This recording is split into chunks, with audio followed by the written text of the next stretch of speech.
converted to images and then shown on Earth's native format. On a sphere, visualizations of environmental processes and relationships provide an appreciation of the connections between the ocean's atmosphere and land. Science on a sphere has no moving parts, but instead uses computers to project animated images onto the surface of a large sphere. Now let's get started on a short series of scientific visualizations.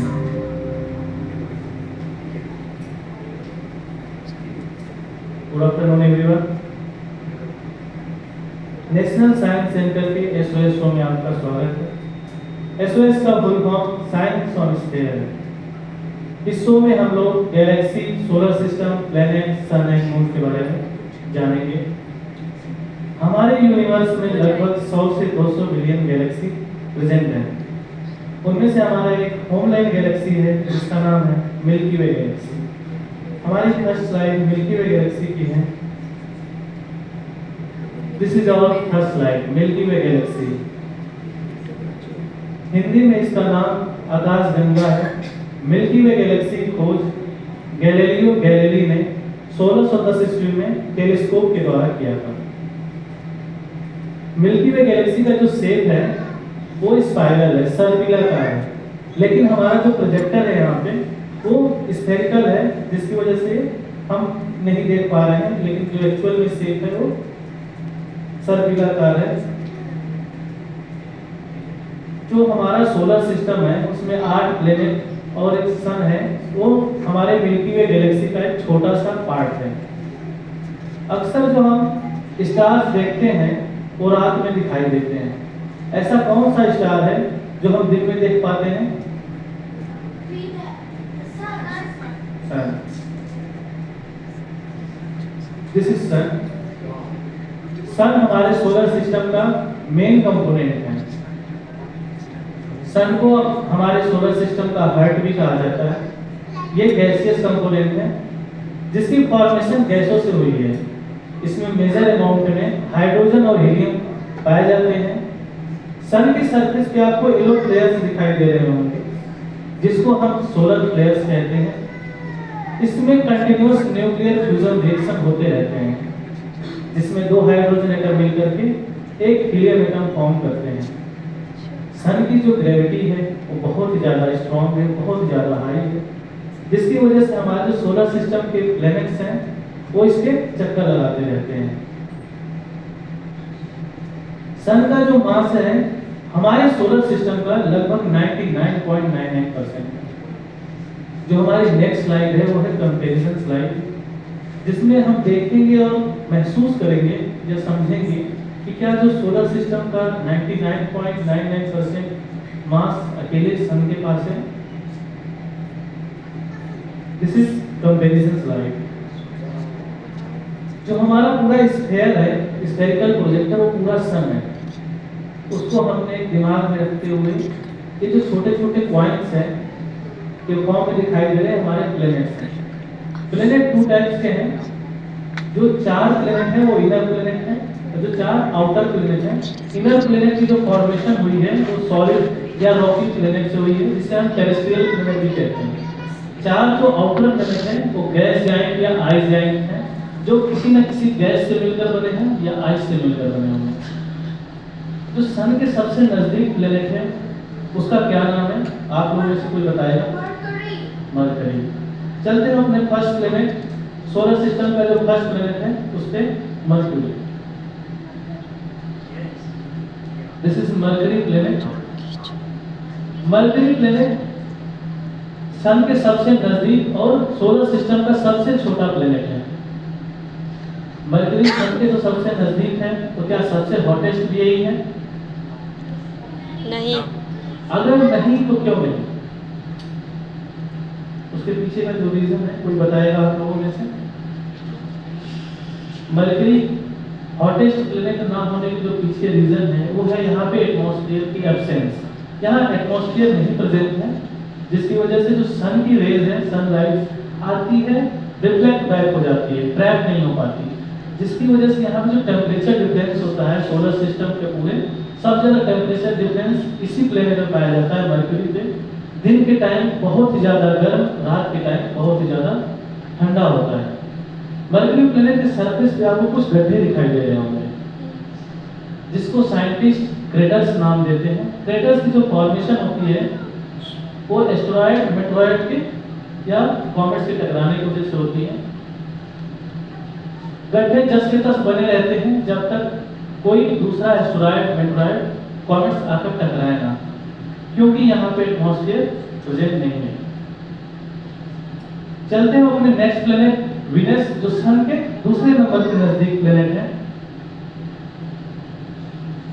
ये हमारा Venus planet है। इसे hottest planet के नाम से भी जानते हैं। हॉटेस्ट प्लेनेट इसलिए कहते हैं क्योंकि यहाँ प्रेजेंट है एटमॉस्फेयर। एटमॉस्फेयर में प्रेजेंट है green house gas. Green house gas में भी कार्बन डाइऑक्साइड मेजर अमाउंट में पाया जाता है। प्रचुर मात्रा में कार्बन डाइऑक्साइड पाई जाती है, जिसकी वजह से हॉटेस्ट प्लेनेट कहा जाता है। वीनस को और भी नामों से हम जानते हैं। इसे मॉर्निंग एंड इवनिंग स्टार्स के नाम से जानते हैं। मॉर्निंग स्टार और इवनिंग स्टार इसलिए कहते हैं क्योंकि जो शाम के टाइम हमें जो सबसे पहले स्टार दिखाई देता है, सबसे पहला स्टार, वो वीनस होता है। और मॉर्निंग के टाइम जो लास्ट में सेट होता है स्टार, वो वीनस होता है। वीनस को एक और नाम से जानते हैं, इसको पृथ्वी की जुड़वा बहन कहते हैं, ट्विन ऑफ अर्थ। इसके पीछे जो रीजन है वो है कि जो वीनस का शेप और साइज है लगभग अर्थ के बराबर है। अर्थ के बराबर होने की वजह से इसे जुड़वा बहन कहा जाता है। चलते हैं अपने थर्ड प्लेनेट, जो हमारा होमलैंड प्लेनेट है, अर्थ। अर्थ को हम और नाम से जानते हैं the blue planet. Blue planet इसलिए कहते हैं क्योंकि यहाँ की सरफेस पे पाया जाता है वाटर पाया जाता है 71%। जो इसमें ब्लू पार्ट दिखाई दे रहा है वो वाटर है। व्हाइट पार्ट जो है हमारे वो ग्लेशियर्स और क्लाउड्स हैं। ग्रीन पार्ट हमारे फॉरेस्ट हैं और ब्राउन पार्ट लैंड को इंडिकेट कर रहे हैं।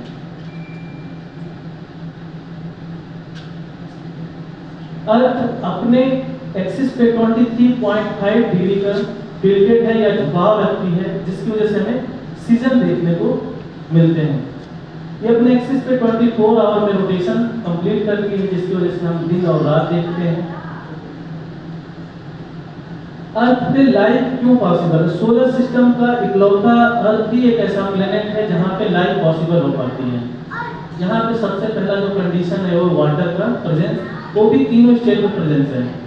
तीनों स्टेट में प्रेजेंट होने का मतलब है, पहला सॉलिड स्टेट में हम ग्लेशियर्स देख पाते हैं, लिक्विड स्टेट में हमारे पास ओशंस, रिवर और जो फ्रेश वाटर हम पी पाते हैं वो भी लिक्विड फॉर्म में होता है।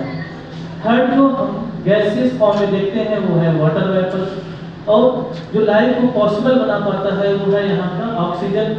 यहाँ के एटमॉस्फेयर में पाया जाता है 78% नाइट्रोजन और 21% ऑक्सीजन। ऑक्सीजन की प्रेजेंस जो ताजी हवा हम ले पाते हैं सांस लेने में हेल्प करती है वो है ऑक्सीजन। ये सब फेवरेबल कंडीशन है जो हमारा लाइफ पॉसिबल हो पाती है। अर्थ के एटमॉस्फेयर में एक लेयर प्रेजेंट है। कोई बताएगा उस लेयर का क्या नाम है? ओजोन। ओजोन लेयर भी हमारे लाइफ को पॉसिबल बनाने में हेल्प करती है, क्योंकि जो सन की रेज है उसमें अल्ट्रावायलेट रेज, पैराबैंगनी किरणें जो आती हैं उनको छान कर हमारे सरफेस पे भेजती है, जिससे हम स्किन डिजीज, स्किन कैंसर से बच पाते हैं। ये सारी जानकारी हम अर्थ के बारे में थी।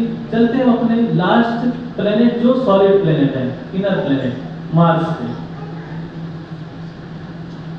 मार्स हमारे सोलर सिस्टम का चौथा प्लेनेट है, जो सन के नजदीकी के हिसाब से देखा जाए तो। मार्स का सरफेस रेड होता है और मार्स को एक और नाम से जानते हैं the red planet. Red planet क्यों कहते हैं इसे?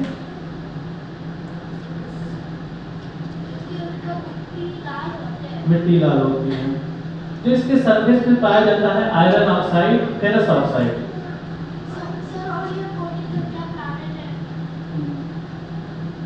जो आयरन ऑक्साइड जो है यहाँ पे रस्टिंग की प्रोसेस होती है। जैसा कि हम जानते हैं चारों इनर प्लेनेट किसी न किसी मेटल या सॉलिड सरफेस से बना हुआ है, तो यहाँ पे रस्टिंग की प्रोसेस होती है। जिसकी वजह से हमें लाल दिखाई देता है। जैसा कि हम डेली लाइफ में देख पाते हैं, आप देखते हैं कि जो अगर मान लो किसी लोहे के नेल को, मतलब लोहे की कील को हम बाहर मॉइस्चर में रख दें तो कुछ दिनों बाद उसमें रस्टिंग या रस्ट लग जाएगा, रस्टिंग की प्रोसेस है, इस वजह से वो लाल दिखाई देता है। मार्स की सरफेस पे 4 उभरे हुए गड्ढे दिखाई दे रहे होंगे जो ट्रायंगुलर शेप में है। इस पे हमारा सोलर सिस्टम का सबसे ऊंचा माउंट है, हाईएस्ट पीक, जिसकी ऊंचाई लगभग 22 किलोमीटर है और उसका नाम है द माउंट ओलंपस मॉन्स, जिसकी ऊंचाई 22 किलोमीटर लगभग है। अर्थ पे पाए जाने वाले माउंट एवरेस्ट से लगभग 2.5 गुना ऊंचाई है इसकी। अभी तक जो हम जान रहे थे वो सब इनर प्लेनेट के बारे में जान रहे थे। अब हम बात करेंगे gas giant planet, ice giant planet के बारे में। तो हमारा फर्स्ट गैस प्लेनेट है, गैसियस प्लेनेट जुपिटर। जुपिटर हमारे सोलर सिस्टम का सबसे बड़ा प्लेनेट है। ये गैस से मिलकर बना हुआ है। इसकी सरफेस पे गैस जो है आपस में रोटेट करते हुए दिखाई दे रही है, कुछ क्लॉकवाइज कुछ एंटी क्लॉकवाइज, आपस में ये मिक्स नहीं हो पा रही हो। इसके पीछे कोई रीजन बता सकता है कि ये मिक्स क्यों नहीं हो पा रही? ये इसलिए मिक्स नहीं हो पा रही क्योंकि इनका जो डेंसिटी है वो डिफरेंट है। जैसा कि हम डेली लाइफ में भी देखते हैं कि जो वाटर और ऑयल है उसको हम मिक्स करना चाहें तो मिक्स नहीं हो पाते क्योंकि उनका भी डेंसिटी जो है डिफरेंट होता है। जुपिटर के सरफेस पे एक आई स्ट्रक्चर दिखाई दे रहा होगा। ये जुपिटर पे आया हुआ बहुत बड़ा तूफान है जिसका नाम है the red giant spot, the great red spot. Starting में जब इस पे रिसर्च हुई थी तो इस पे पाया गया था कि जो ये तूफान का जो आई स्ट्रक्चर है इसमें लगभग 3 अर्थ फिट हो सकती थी, लेकिन इसका साइज जो है डे बाय डे डिक्रीज करता जा रहा है, डायमीटर इसका डिक्रीज करता जा रहा है।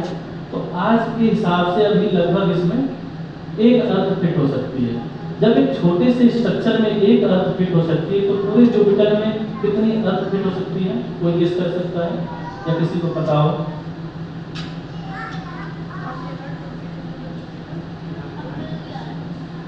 1300 अर्थ फिट हो सकती है। एक जुपिटर में 1300 अर्थ फिट हो सकती है और एक सन में लगभग 1000 जुपिटर फिट हो सकते हैं। तो इस हिसाब से एक सन में लगभग 1.3 मिलियन अर्थ फिट हो सकती है। अभी तक हम जो जान रहे थे वो जुपिटर के बारे में जान रहे थे। हमारा नेक्स्ट प्लेनेट है सैटर्न। सैटर्न पे आपको कुछ मिसिंग लग रहा है?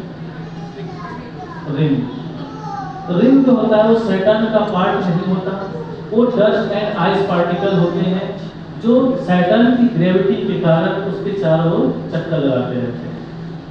एक हाइपोथेटिकल कंडीशन लें कि इस जो पूल है इसको हम वाटर से फिल करते हैं और इसको तालाब बनाते हैं। ये वाटर से फिल हो और उसमें सैटर्न को डुबाने की कोशिश की जाए तो उसमें सैटर्न डूबेगा या फ्लोट करेगा? फ्लोट करेगा। फ्लोट इसलिए करेगा कि जो सैटर्न की डेंसिटी है वो वाटर से बहुत ही ज़्यादा कम है, इस वजह से ये फ्लोट करेगा। चलते हैं अपने नेक्स्ट प्लैनेट यूरेनस पे। यूरेनस हमारे सोलर सिस्टम का कोल्डेस्ट प्लैनेट है। ये एक नीला ग्रह भी है। ब्लू इसलिए दिखाई देता है, इसके 2 मेजर रीजन है। पहला तो सन से बहुत दूरी पे है, दूसरा यहाँ पे मीथेन गैस बहुत ही हाई अमाउंट में पाई जाती है।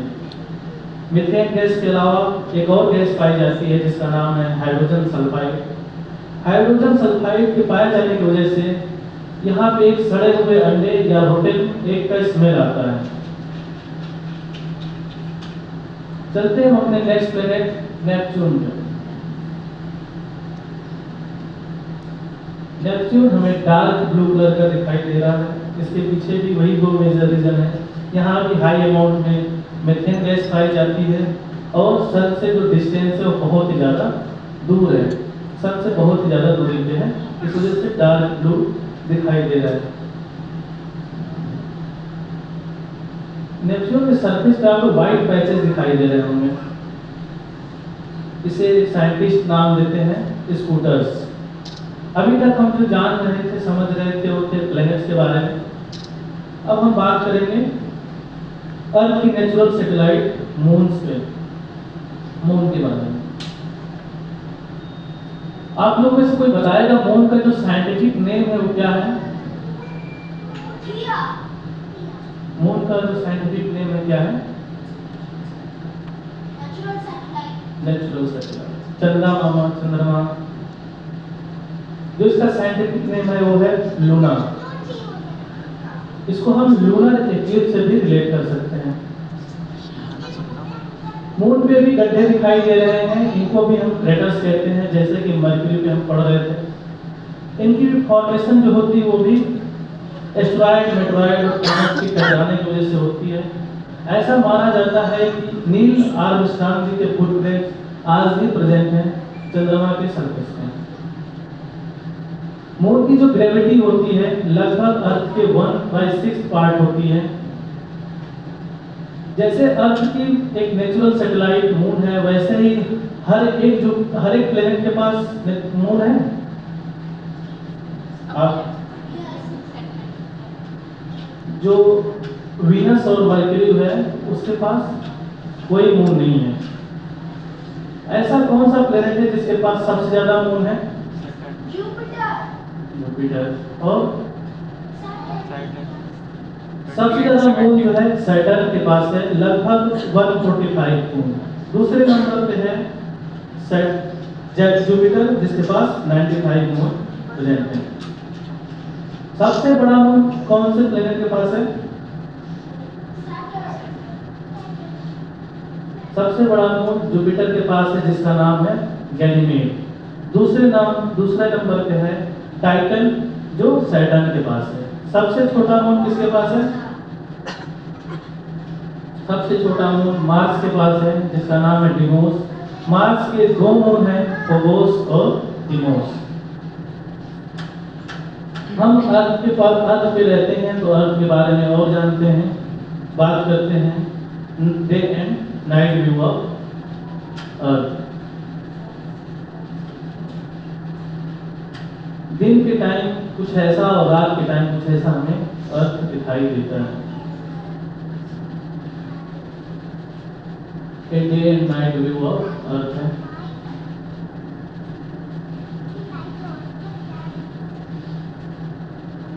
ये नाइट व्यू ऑफ अर्थ है। अर्थ ही एक ऐसा प्लेनेट है, एकमात्र ऐसा प्लेनेट है जिसके आर्टिफिशियल लाइट प्रेजेंट है। जैसे कि हम देखते हैं एलईडी बल्ब जो है या स्ट्रीट लाइट में अर्थ पे ही देखने को मिलती है। ये लाइट पॉल्यूशन के नाम से भी जाना जाता है। लाइट पॉल्यूशन हम इसलिए कहते हैं क्योंकि जो एनिमल्स हैं, जानवर हैं, वो अपने डायरेक्शन का पता मून को देखकर लगाते हैं, लेकिन ये लाइट जो है ज़्यादा अमाउंट में प्रेजेंट है, इस वजह से मून जो है अच्छे से विजिबल नहीं हो पाता और उन्हें भ्रम की स्थिति उत्पन्न होती है। इसलिए इसे हम लाइट पॉल्यूशन भी कहते हैं। चलते हैं हम मून फेजेस देखते हैं।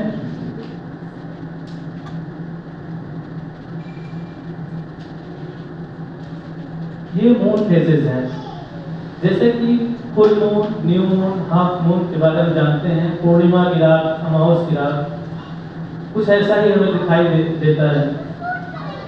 ये मून की फेजेस हैं। चलते हैं अपने लास्ट स्लाइड पे। This is our last slide. आप लोगों में से कोई बताएगा जो येलो मूविंग ऑब्जेक्ट या पार्टिकल्स हैं क्या है?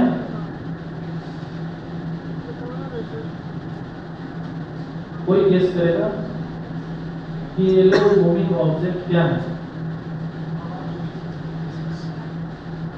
ये है फ्लाइट एरोप्लेन।